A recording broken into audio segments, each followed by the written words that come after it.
they will start taxing you on the air that you breathe out eventually. So you better take shallow breaths. Hello YouTubers, Alaska Prepper here. Happy Saturday to all of you ladies and gentlemen, and let me thank you very much to those of you that joined in on yesterday's live stream. We had such a good time, so thank you very much for joining in, and thank you very much to all of you that came over from the Funky Preppers community all the way from the UK to hang out with us on Friday afternoon. Ladies and gentlemen, now that some of this gas stove ban has calmed down a little bit, I want to talk to you about what it's really about. It's not about gas stoves, and I'm pretty sure that most people can read between the lines. I'm going to go over this article with you right here, and we're going to dissect it, and we're going to show you what it's really about, or at least what I think it's really about, because I agree with almost everything that is written here. And when you figure out what the government's up to, it's not just our government, but it's almost every other government. And who are they being led by? They're no longer being led by representatives. They're no longer being led by we the people, their constituents. They're being led by a higher entity. And that's because our government is in bed with the UN, the World Bank, the IMF, the Bank for International Settlements. All of these entities that are outside of the United States and outside of your countries that are not elected, they're trying to take over our daily lives by taking over governments and making the governments do what they want them to do. And if you do not believe that, then you really need to get your head out of the sand and wake up. Ladies and gentlemen, any of you that can meet me in the town of Fairbanks, Alaska, either today on Saturday or tomorrow on Sunday, email me at the email that you see down there below.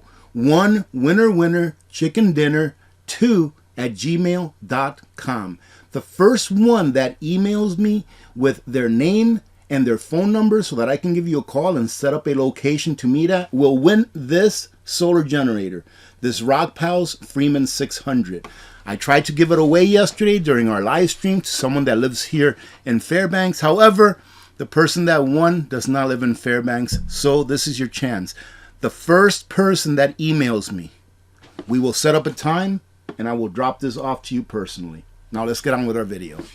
So ladies and gentlemen, what is this gas stove ban really about? Well, I mentioned that there will be no gas stove ban. I actually talked about this on yesterday's live stream because it's not enforceable, right? It's just not an enforceable plan, and too many people would be upset about it. However, how does the government work as far as propaganda and as far as trying to fool the people into doing what they want you to do?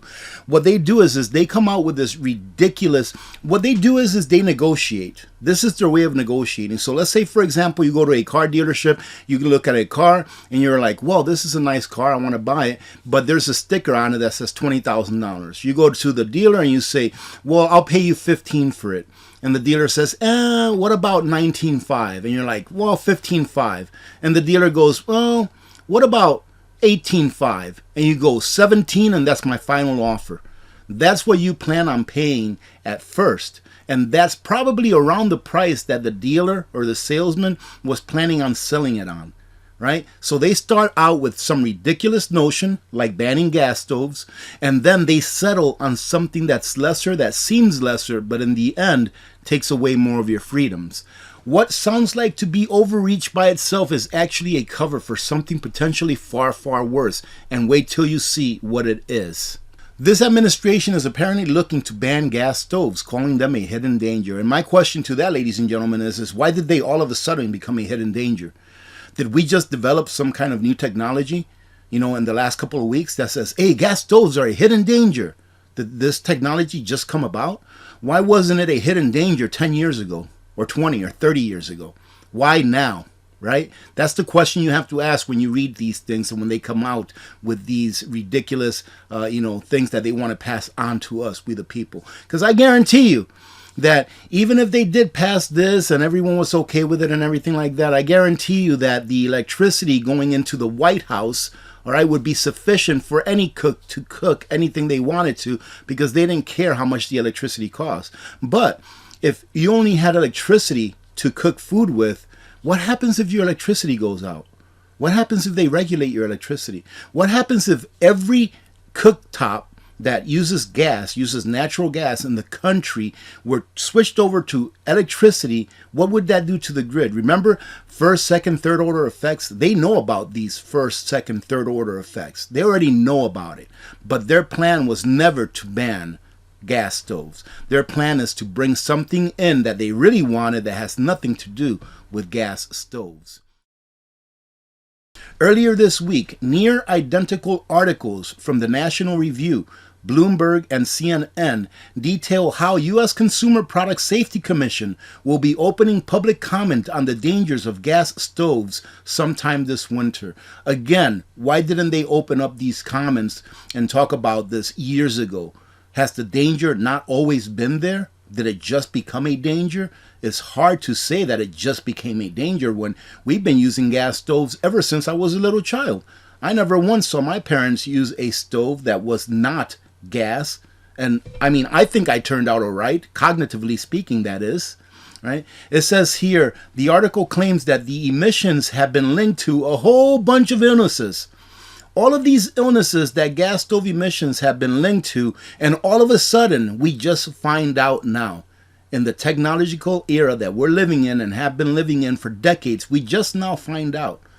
So think for yourselves, ladies and gentlemen. Don't let anyone tell you how to think. So will they ban them? I said on yesterday's live stream, no, they're not going to ban them. It's unenforceable. And here they agree. It would be almost unenforceable to be banned. Right? Okay, so what's it really about? Well, let's look down here. By the way, I will leave the link to this article on a pinned comment so you can check it out for yourself. I don't like to read everything verbatim unless it's a very short article, because there's a lot of what I like to call dead words or dead space in articles. A lot of authors that write articles that are like freelancers, they actually get paid by the word. Okay, so I like to pick out the stuff that won't waste your time, more than likely. One clue is in the present National Review, and that is banning one type of cooking appliance is not going to address the concern about overall indoor air quality. We may need some behavior change. It's not really about the gas stove. It's about indoor air quality. Because if it was about the gas stove and the emissions that it left indoors, all you have to do is just turn on your hood and we'll take those right out, right? But it's about air quality, internal air quality or indoor air quality. But why are they so concerned all of a sudden about indoor air quality, ladies and gentlemen? The impact of gas stoves when cooking on children can be substantial because indoor air is unregulated. That's our first clue. Indoor air is unregulated. It's not about gas stoves and it's not about asthma. It's about indoor air pollution. Well, that's a good thing, AP. They're trying to look out for us by making sure that the air inside our homes is not polluted. That's a great thing. But more importantly, how they plan on regulating it. Remember, ladies and gentlemen, if you want the government to be your mommy and your daddy from cradle to grave, go ahead. You will never find safety and you will never have freedom. And humanity always does better when there is freedom than when they are being taken care of through an oppressive government. And here it says, just as the U.S. is talking about indoor quality because of gas stoves, guess what? Other countries around the world are doing the same thing, but for a totally different reason. So here the U.S.'s narrative is, hey, we have to regulate gas stoves because of indoor air quality. But it only affects, the gas stoves only affect us here in the U.S.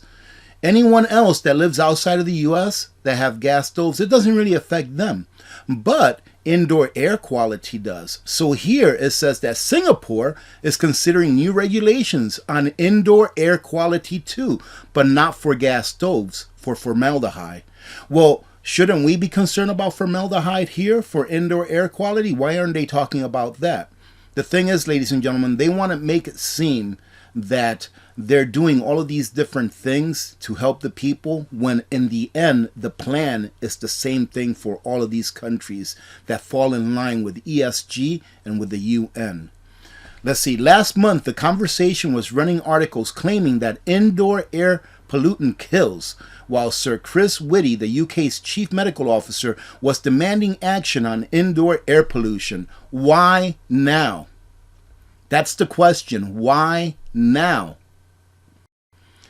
And on Monday, in a Guardian lifestyle piece about scented candles, all right, they call for indoor quality is a going concern because people use scented candles, all right?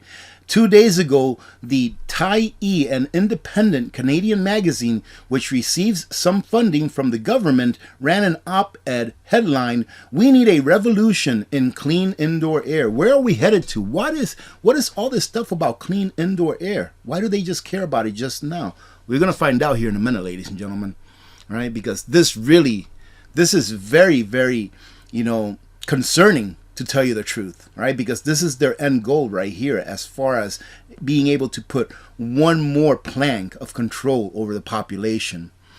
Interestingly, the World Economic Forum agrees with me, publishing an article on their website last July, headline, "Indoor Air Pollution, What Causes It and How to Tackle It," which claims indoor air pollutants can now be detected with more precise and compact sensors thanks to advances in environmental sensing technology.